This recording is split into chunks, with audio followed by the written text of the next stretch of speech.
All right, you guys, this is the final portion of our class 4 of expressive color. And we've had a ton of fun, or I have at least, thank you, experimenting. And now's the time where we get to go and look at what you guys have been up to during the last week.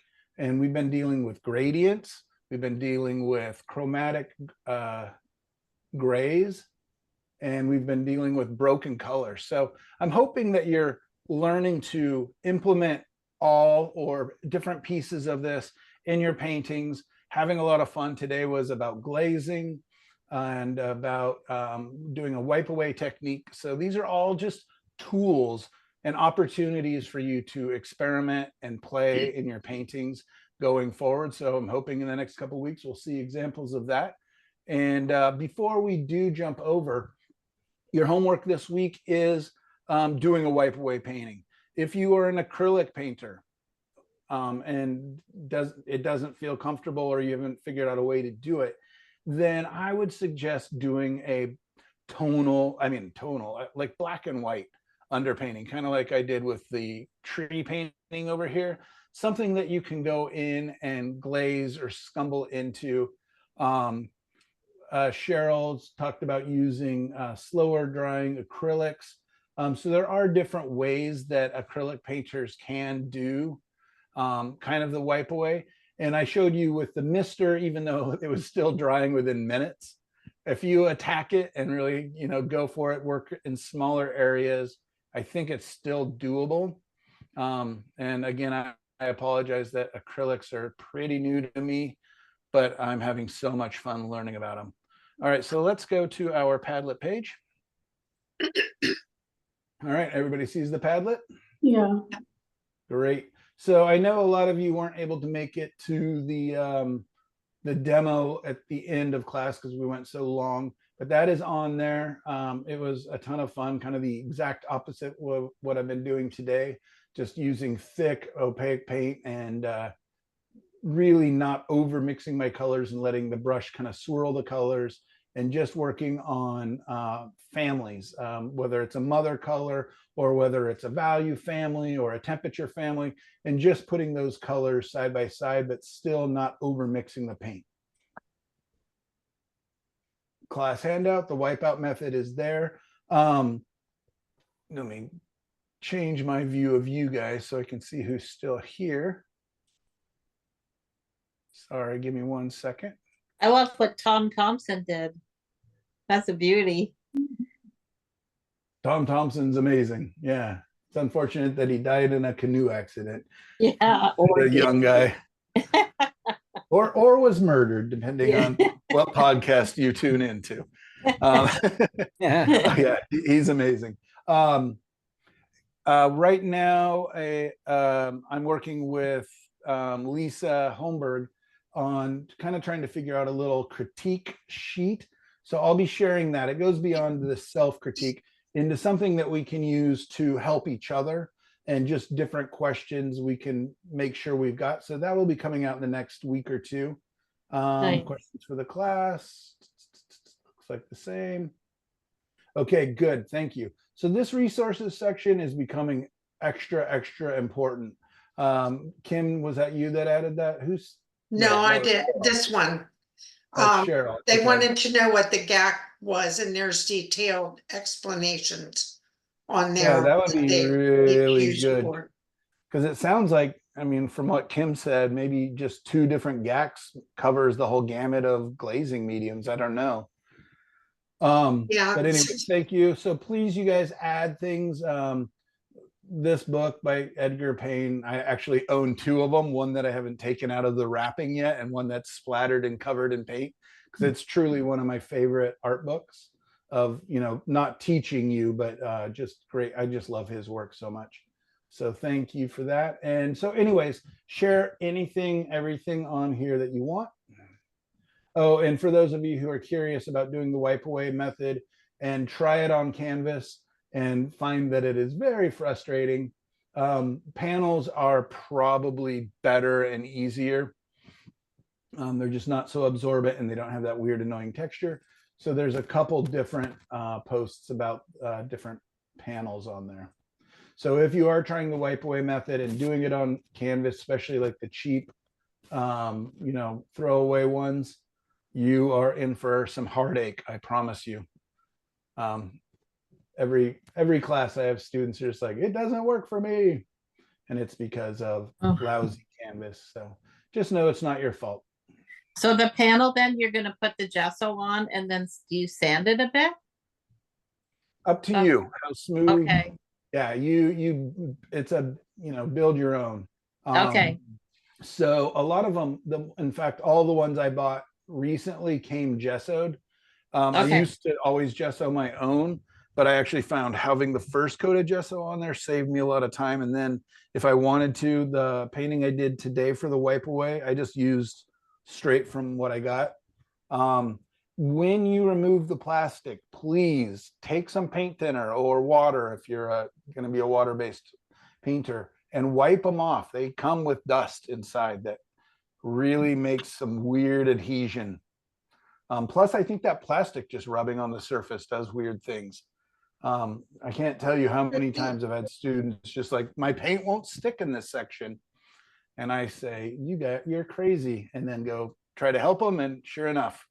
For me, I just take a paper towel with a dipped in paint thinner, wipe them down once or twice. Just make sure there's no dust coming off.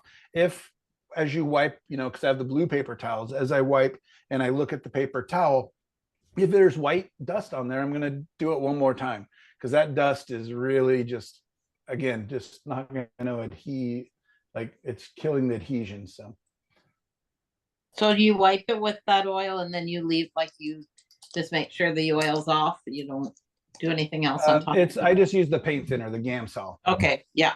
Yeah, Okay, so it flashes off, but yeah, I wipe it as much as possible because okay, that's where the dust is being collected in that. I oftentimes just use water, but then I just make sure I'm not going to touch it with oil paint for, hours until all that Okay. water is completely dried off. thank you. Yeah, just get that dust off. Reference photos. Thank you for continuing to add them. Linda, this would have been such a great image for our chromatic grays. Just love that subtlety. Beautiful. So anyways, thank you guys for doing that. I did not add any new artists, and doesn't look like anybody else did. Did not add any color inspiration, doesn't look like anybody else did. Michael, I'm And going to Bonnie leave is in about here. 40 minutes. You're going to leave in about 40 minutes. So let me know I for have to pick sure. up the children. Okay, yeah. You give me a 5 to 10 minute warning and we'll jump ahead. Otherwise, I'm just going to go through, because I actually don't have that much time either. I've got people coming in at 1 o'clock. So let's check out Bonnie's. Look at this thumbnail. It just reads so well. I'm afraid to open it, Bonnie. Is it going to fall apart on me? Oh, you're muted. Sorry, Bonnie.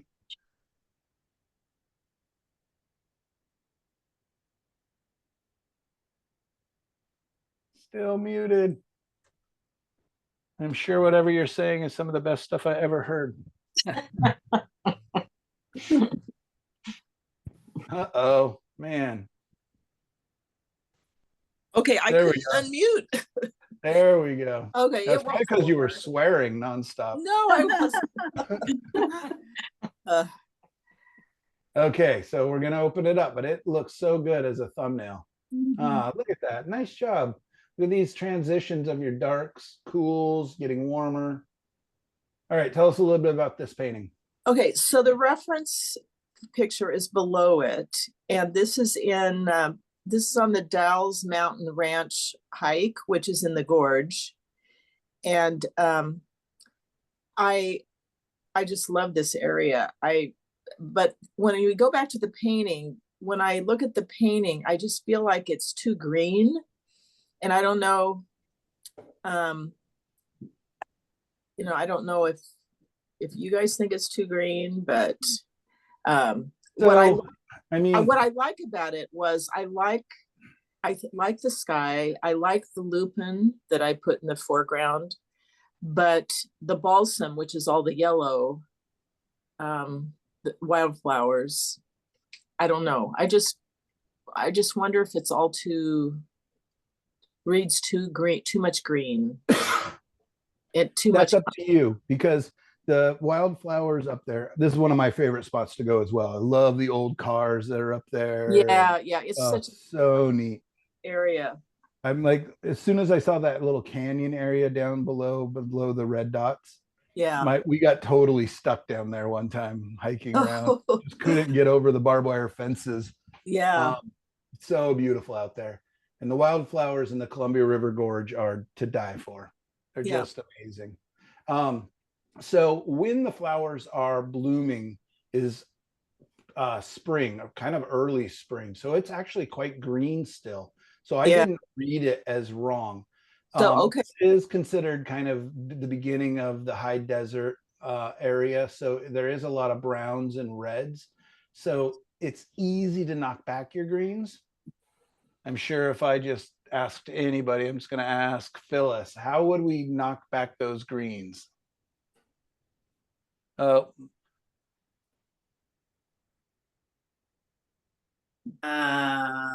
Let's across the color wheel from green.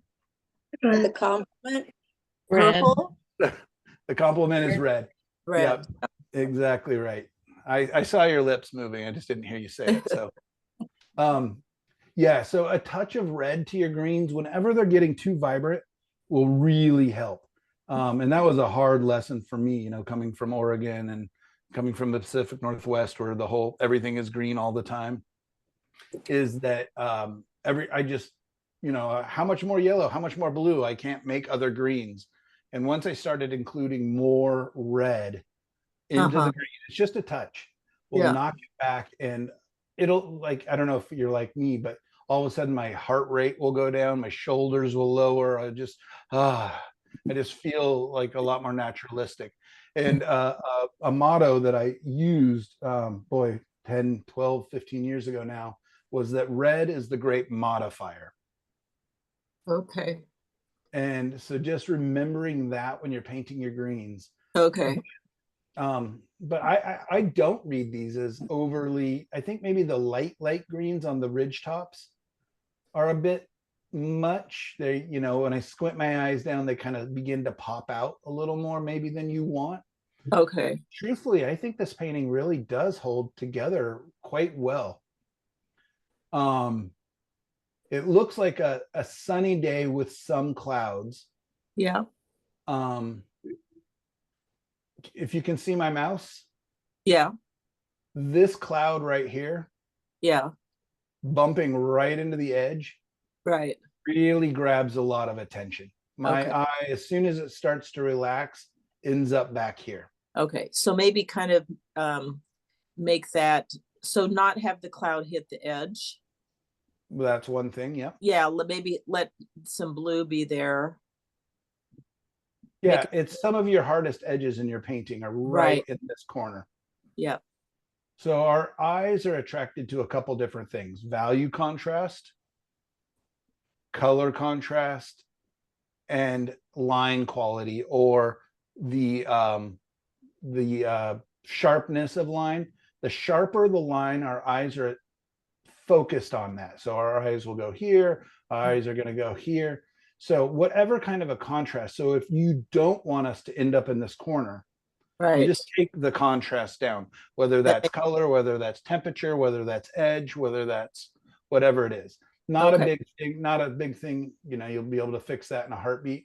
But these whites might have been better served kind of more, you know, in somewhere that was helping us stay within the painting. I get it. Yeah. Something you haven't heard me say, but everybody else is tired of hearing me say, is if you and I were hanging out in a show together with our paintings side by side, I would want to be on the left side of your painting. Okay. Because you are pointing the viewer. I'm pointing that way. I get it. Like, look at this, and now let's check out Mike's painting. Right. So that's how I think of it. Is I'm greedy. You know, my first thing I want you to do is buy my painting. Okay. The second thing I want you to do is, you know, invite your friends over to look at the painting. Yeah. The third thing I want you to do is spend time, because I know, watching people at art shows for hundreds of years now, that they'll just 2 seconds is more time than they give most paintings. If there's a lot of paintings in a show, Yeah. they'll just look, step sideways, look, step sideways. It's like watching somebody do a little, whatever that line dancing that we were listening to during the break. And so, yeah, my goal is to keep the person in the painting oftentimes, and just figuring out design wise. And a lot of times that's just about values and contrast. Okay. Lovely. It really is. I think you should be very proud of it.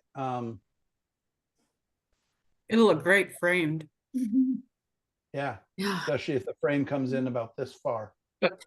Right. And this is the Kidding. small, this is an 8x10, and I usually do larger. So this was sort of my practice.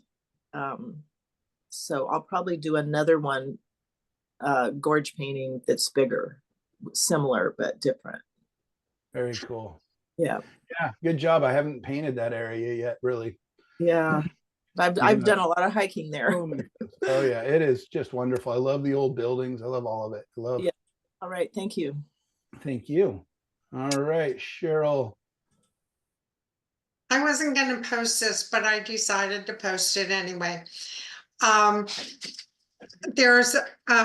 trying to work the broken color into the tree, into the wood.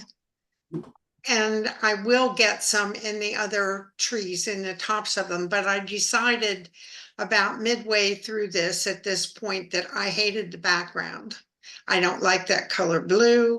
I couldn't seem to make it change or anything. So I just gessoed over most of the background and some of the tree. And so I'm going to go back and work on that. Okay. Yeah, I don't see broken color too much. I see swirled colors where you're not over mixing and you're kind of letting the brush do, some of that nice texture for you. I'm not seeing broken color, to be honest.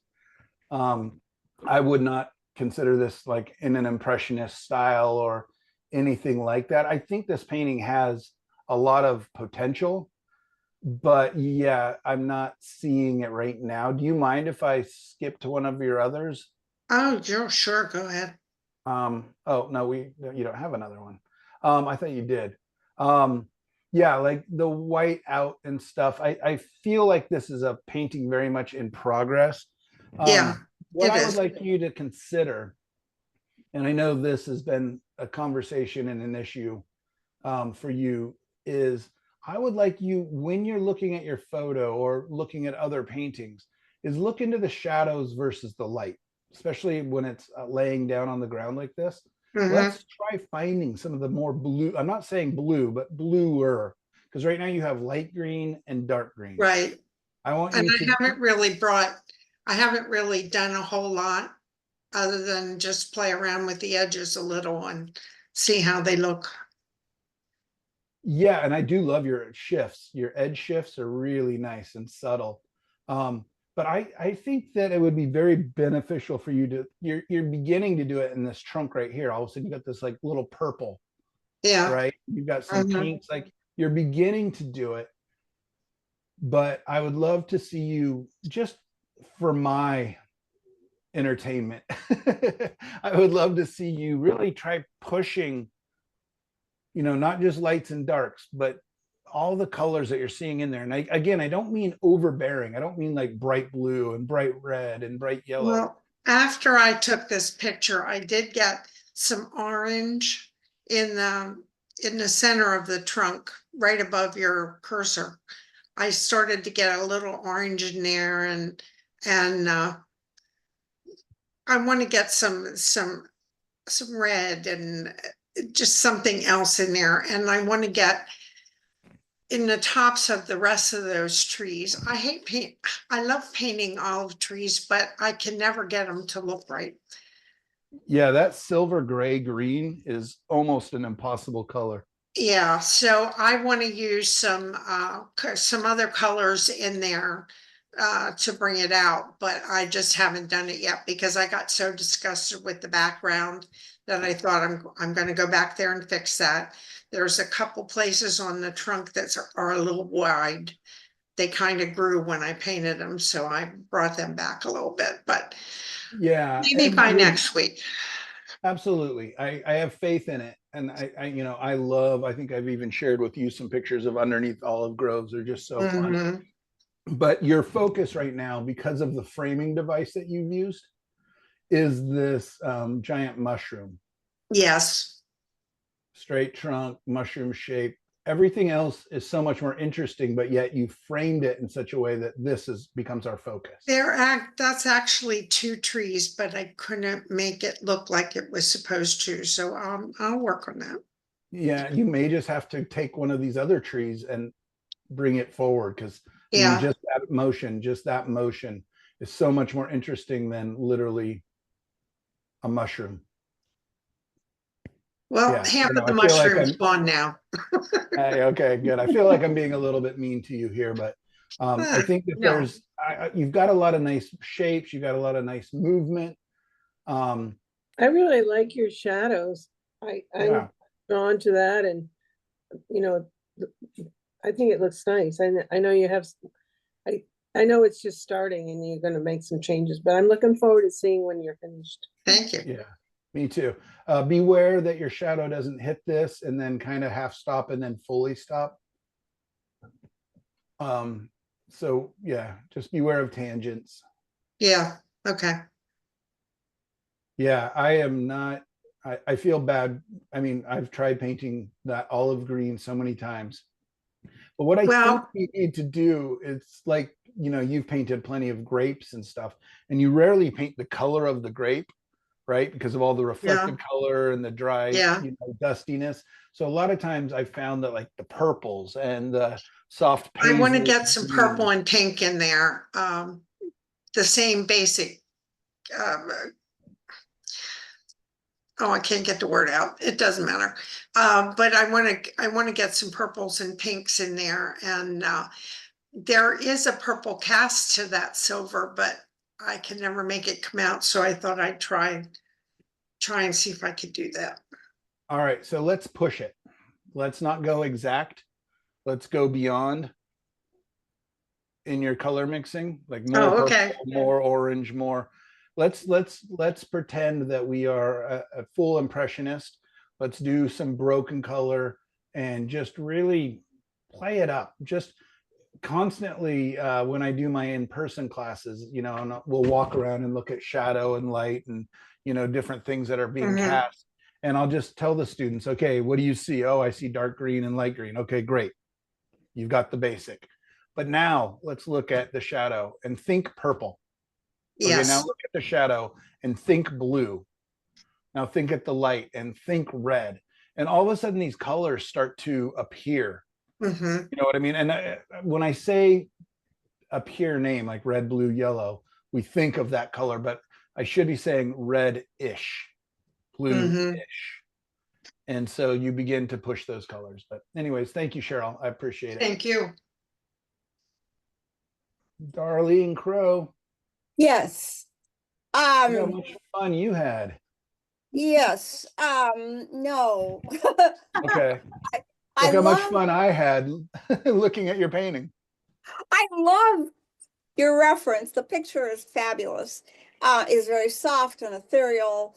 And I struggled a whole lot with this because I didn't want to use blending. So I tried to just kind of feather around the edges of some of the strokes. I finally turned it upside down and worked on it that way, but maybe it's just way out of my comfort zone or something. But anyway, my question, and I may have asked this question before, and there's probably, a real simple answer, because that's usually what happened to my questions.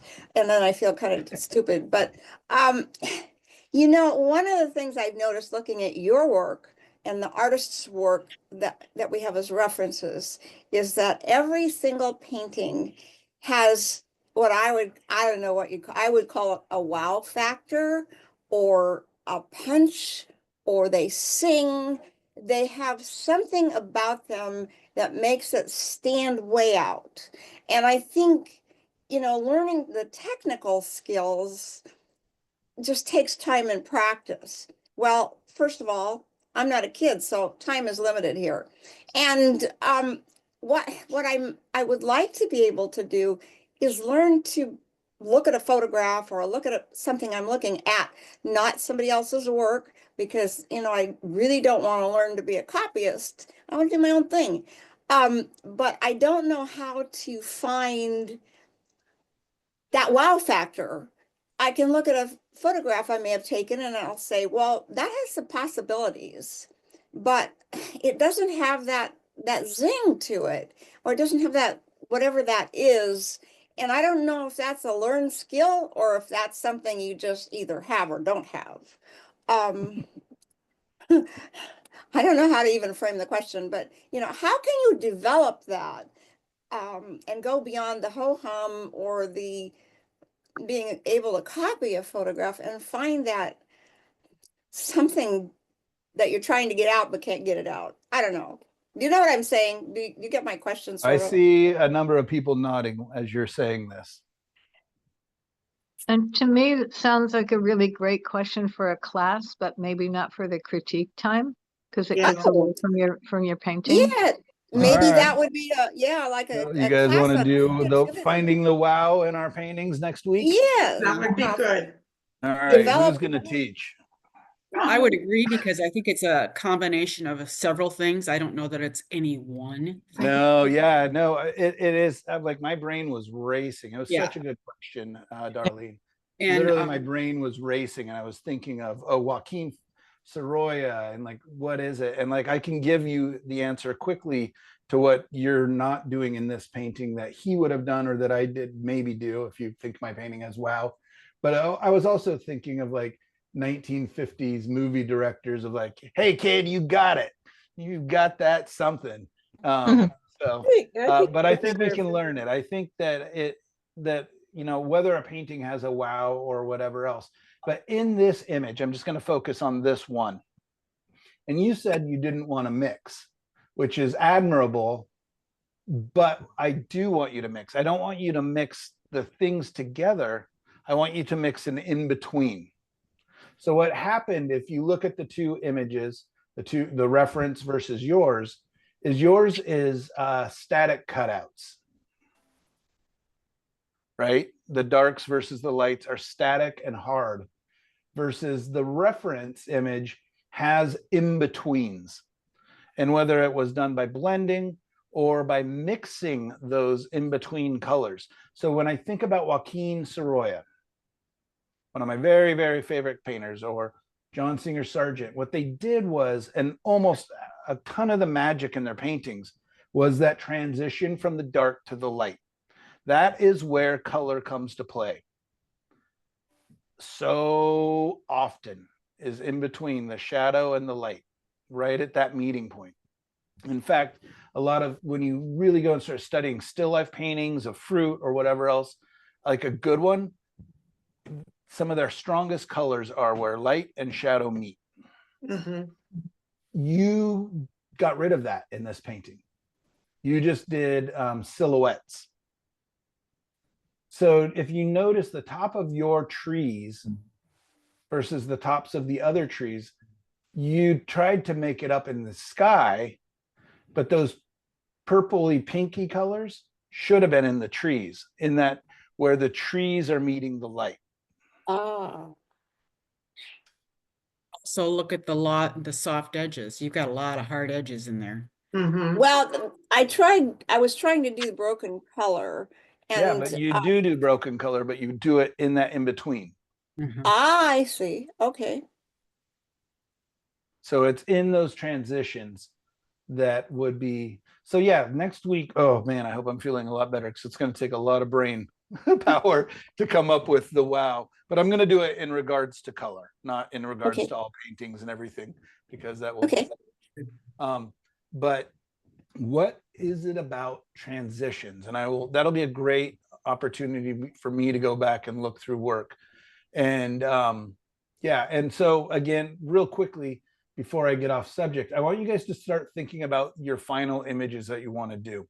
I like to spend, we used to do the last 2 weeks of class, but then we didn't have a final critique because the class was over. Yeah. So I want you guys to start thinking about it, start thinking about all the things that we've learned and covered, and I'll continue to teach, of course, but if you guys want to think of this opportunity to do a slightly bigger painting, slightly more involved painting, something that you've been wanting to do but have been too scared, it doesn't have to be complicated, just whatever you want to do. But or Darlene, if you wanted to do this again, there's nothing wrong. I've done so many paintings so many times. I mean, that creek that I did today as my demo, Gail asked, like, is this from a reference? I was like, yeah, I see it every couple days. I painted it 100 times. There's nothing wrong. We learn so much by painting over and over. The other thing I want to say is please do not be afraid to copy other people's work. Make it your own. It's always going to be made into your own. And literally, if you saw my studio right now, I have 8 art books open to different pages. I have 4 printouts on the floor, and they're all of different artists' work, but I'm thinking of all these things and I go to them. I go to Monet, I go to Sargent, and I say, how did you solve this issue? Help me out a little bit, throw me a bone, please. And so whether that's copying or not, I don't know. I hate to take too long on this subject, but your painting is a good example. I literally think of myself standing in a creek as an artist. I'm standing in a creek, and all of the artists that came before me are up creek from me, and that information is washing down over me and it's available to me. If I'm a good enough painter and if I'm a good enough teacher, then I'm helping the people down the creek from me. So there's nothing wrong from learning from those that came before or those that are living now. We are in the water, and the creek is named artist or creator or whatever, and drink from that water. Do not be afraid to copy or borrow. That was cheesy. No, Anyway. I like that. All right, Diane Lewis, you're painting, Yes. or at least finding the right Padlet page to share it to. Oh my God, I can't tell you how much trouble I had. It's gorgeous. Yeah, I think this That's is one of my beautiful. very favorites of yours ever. This is so good. Yay. And look at you. I see paint texture. Yeah, it was a broken color thing. Yeah, so for the new students, Diane is a very good painter, but Diane paints like a watercolorist with her acrylic paints. Yeah. And I literally could not ever tell if it was a watercolor painting or an acrylic painting. And it's still got a lot of transparency going on, but you're learning. And I just see so many gorgeous little textures and different elements. And man, great job. I have a question about the building, because of course that's the focus of interest because it's hard edged, and I don't think it's that great. I mean, I don't really like it as a focal point. I knew it was going to be, and I moved it from the photo. The photo was too far to the edge of the canvas, and I was thinking of the, where the focal point should be. But I almost think like just paint it out. Yeah, I mean, I probably would have painted it out, but that's because I hate humans and anything that humans make. But just kidding. But it does work. It did not distract me. It felt pretty naturalistic and pretty good. I think the whites might be a little vibrant, but really, no, it works well. I think as you become more painterly and are using more paint, write down the name Ramona Youngquist, who I've shared a lot of her paintings. She's always got a house or a barn, something in there, but she paints it just as painterly as everything else. Okay. Which is super hard because I go out and paint with her and hang out with her, and we'll be looking at the same house, and I do the same thing. All of a sudden, I've pulled out my palette knife and I'm measuring, and everything becomes really stiff. My buildings often look like a sticker that I put on after the fact. Yes. And she's just like, well, just paint it. Don't draw it. Just paint it. It's easy for her to say because she's painted 1,000 of them. But look at her work and look at how it feeds and it feels like the rest of the painting. And truthfully, I don't think yours is far off at all. Yeah. I just know I share your feelings for trying to do something like that. Yeah, the commissions I was working on had, bike riders and bicycles that Uh, needed to be heavily detailed specialty mountain bikes. And yeah, I hated it. I hated the structure and like all of a sudden jumping out of what I'm comfortable with in the landscape. And yeah, luckily they like it. and her last name was Young, Youngquist. Y-O-N? No, Youngquist. Y-O. Youngquist. I'm just gonna look it up real quick.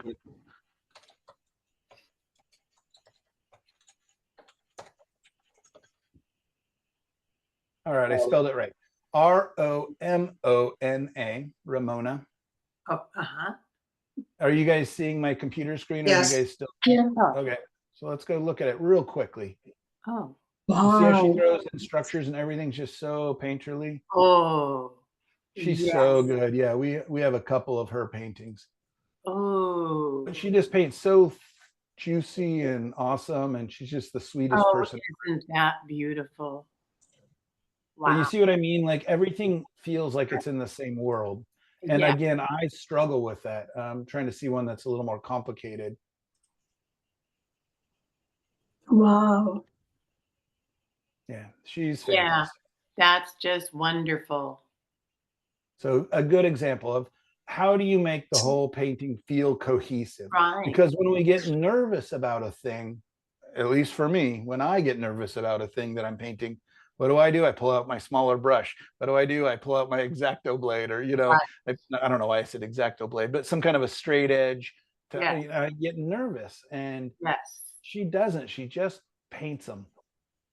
I hate her. Is she using no, paint she's- or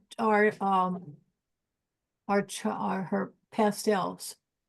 They're oils, yeah. Oil? What I notice about her work is that she Wow. pulls every color into another part of the painting. And I think for me, that's what helps tie it together. So she'll have red somewhere, but then like here, if you look at the big field of flowers, and then right where the cursor is, no, put it back right there. Right. Nope. Down. Go back to the right, to the right, to the right, Right in there. to the right, to the right, they're right there. She's got a little tiny bit of red, and she does that in all these unexpected places. And for me, that just creates the cohesiveness. Hmm. No, that is such a good. Wow. Oh, very beautiful. No, she's so good. Yeah, she's so darn Spell good. her last name, Y-O-U-N-G. Young Quist, Kuist. Hear you. And I can't tell you how many times I've called her and she's told me that she's holding her chickens again. She's constantly just cuddling her pet chickens. She's just she's awesome. She's such a good person. And Maybe that's what I need to do. Cuddle chickens. There you go. not sure what the bird flu going around. It's the best idea, but if they're your chickens, maybe they're safer. Oh, Beautiful. that's so beautiful. All right. Anyways, fantastic job. I'm very excited that you finally kind of got over that hump a little bit. Yeah. And that you're using some paint. And again, I've experimented with acrylics very little, but you can use those different mediums to add texture. You can do all these different things. And I want you to be brave. Don't worry too much about impressing me and all your friends. We want you from now on for the next 3 classes is about your use of paint. I want to see paint. Okay. Yep. Thank you. Okay. Appreciate it. Michael, I'm sorry, Michael, but I have to run. I'm having lunch with my daughters. Okay. Graham, remind me next week and we'll jump to yours right away. Okay, yeah, I'll be back next week for sure. I'm very interested in what you're going to talk about. Perfect. Great painting though, man. I mean, that is so cool. Yeah, That that is is. really Cool. Look at the dynamic and texture beautiful. up in there. It almost looked like a Yeah, polygon. Great, Graham. Amazing. Yes. Well, Yeah. Wish I knew All what I right. was doing. I'll It's see you so next good. I mean, look at this area. Wow. I think it looks like a book cover. Yeah. I think it looks like a great a Stephen King novel. Uh-oh, what's gonna happen? Looks very All right. paisley. Well, enjoy your lunch, Graham. We love it. And yeah, when I saw the little thumbnail this morning when I was scrolling through, so I'm sorry we don't get to talk about it more, but I love the brushwork. I love, yeah, so much. So I don't want to jump ahead so we have more time with it, but fantastic. Looking forward to it. All right. Tell your daughter that your teacher's proud. Nyla, Nyla has to go soon too. All right, let's jump there. And I actually do have to go too. So we're probably not going to get through everybody, unfortunately, you guys. Nyla, I literally thought this was the reference when it was in the thumbnail stage. Wow. This That's is beautiful. Nyla's rendition of one of my very favorite Edgar Payne paintings. Can I show them the reference real quick, Nyla? Yes. It should be below. Yeah, I just love this painting. Wow. Just the light, the shadow, all the different, all the different colors. This actually is not a good copy of it, a good photo of it. Did you just photograph it from the book? Yes. All right, I might see if I can find a better copy of it. And I actually think I have it in our reference photos, our artists that we like section. But yeah, I've always loved this painting. That's amazingly beautiful. But you did. Nyla. Fantastic. Wonderful. Look at that juicy paint there, Diane. Yeah. Wow. It was so Amazing. much fun. It looks great. It looks like you painted with confetti, like it was a party the whole time. Well, it was a party. Sometimes I was twirling that brush and sometimes I was slapping that brush. I just had a good time. Good for you. Very good. Yeah, I mean, this area down here, it's Yeah. so like frantic and crazy, but it holds together so well because your values and your colors are all within harmony, but Yeah. there's just a lot of information. I mean, really nicely done. Thank you very much. Look at those tree Beautiful. trunks. They're absolutely beautiful. Yeah. Yeah, all right. So tell us, besides the fun, what was the one issue or two issues that you think maybe you were struggling with, even if you overcame them? Well, I can't say that I felt like I was struggling, other than when I first sat down and I looked at his picture and I looked at my canvas and I thought, "Ugh, where in the world do you start?" And I did a kind of my messy wipe away on the dark area.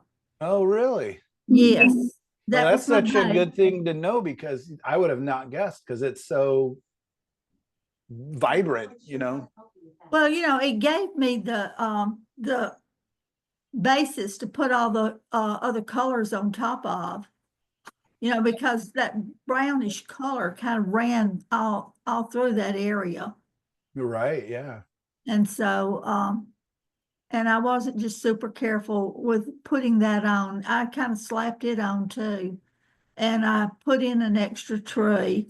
And that extra tree I have lightened somewhat to set it back away from the one between, not that one, but that one right there. It was a little bit too dark. Linda pointed that out to me. So I went back and lightened it closer to the color of the one beside it, that's the smaller tree. I'm sorry I have to leave. See you tomorrow.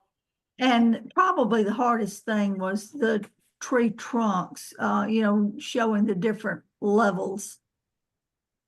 Where it Right. was seated back and where it came out. Well, and what's happening in there is they're not getting direct light. It's all about the bounced light Right. coming from the leaves or the ground, or there's so much. That's a great example of that.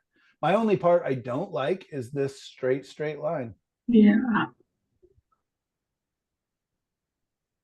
Wonder what that is. Go back to his, and his is probably more rounded than mine. Yeah, see, he's got a little dip in his. Looks like a rock. I think it's probably this, where, No, it looks it's like this I think tree. it's where the tree is growing crooked there. Yeah, it's one tree behind another. Uh-huh. Okay. I don't know. I'm super impressed. I don't, So my, it's wonderful and brave. And the fact that you said that it wasn't that much of an issue for you, that it sounds like you just kind of put your mind to it and kind of attacked it in a way and Yeah. just kind of were brave, which is scary or hard to do. But when you can get in that mindset, sometimes magic can happen. Also, horrible messes. But but it's just, those are the best paintings, right? Those paintings where it just kind of comes off you and flies out of you, and you're just communing with the paint and you're having fun. And I mean, this must have been really hard to just keep putting this wet paint onto very wet paint, but I really like the effects you're getting. Yeah. Look how the light catches from the top of that big tree on the left, all the way down to the, yeah, all right in there. It just dances all up and down. It's so Mhm. Oh, Michael, you taught me to do those things, you know that. And you taught me about the pressure that you need to be able to put the paint on top of the wet paint. You know, I appreciate your saying that. That's a super compliment, because I'm looking at this and like, oh man, I would love to do some of this. Oh man, my newest commission is a big impressionist piece, quite large. And when I got the assignment, I was like, oh good, this is gonna be so fun. And that's why I have all these books out. But I just need to get braver and mix more paint and have a nice gentle touch. And I'm excited to get back to it. So thank you. This is inspiring. And again, you're doing more than just dappled paint or broken color. You're having broken color within your brush strokes. If I was able to zoom in, I can see like within this brush stroke, different values of yellow and ochres, and it really helps it to come together. It really helps it harmonize. well, I Well, can tell you something else that probably figured into this being maybe a little easier than I would have expected it to be. I have been looking at photos of trees similar to this on calendars and things for the past year and thinking, oh, I love that. Someday I'm going to do something like that. And when I saw Edgar Payne's painting, I thought, there it is. boom. So Boom. I love it. I hate to end on that note, but I'm getting texts coming through that our house cleaner and friends are going to be here in just a little bit. And I still need to run the dog before they get here. Otherwise, it'll be a mess. But thank you guys so much. So just remember, and if you have any real questions, just let me know.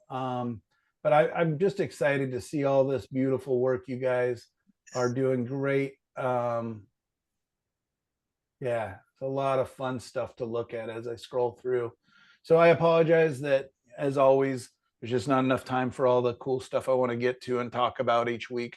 But you guys are awesome, and see some of you tomorrow. So yeah. maybe for some of you, we can talk about your paintings tomorrow a little bit. And I do need to work on that big commission I was just talking about.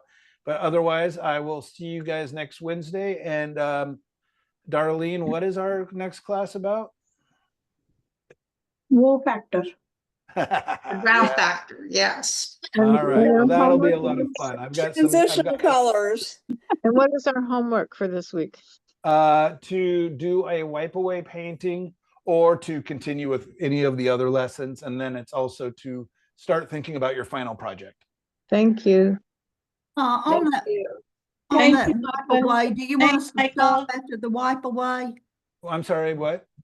On the wipe away painting, do you want us just to do the underpainting wipe away, or do you At want us least take a photo of it when you're, comfortable and moving forward. And the main thing is just experimenting. So Nyla, if you've done it with, a certain color scheme, because you've been in my classes for a while now, maybe try it in purple and yellow, or try it in green and red, or, you know what I mean?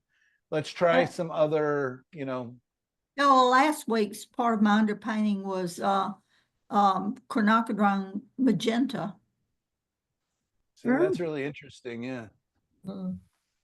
But yeah, as long as you're using transparent or semi-transparent colors for your wipe away, it really helps. You can have some opaque, thick colors in there, but they sure do dry differently and it takes you a lot longer.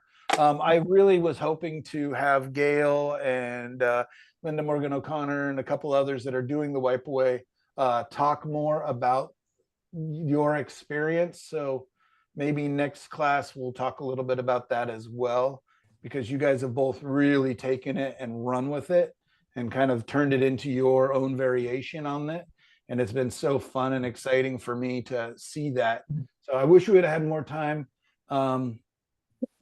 Yeah, and Michelle Miller, it looks like you have something to add real quick. Yeah, I just wanted to say thank you for today, especially the extra information on acrylics.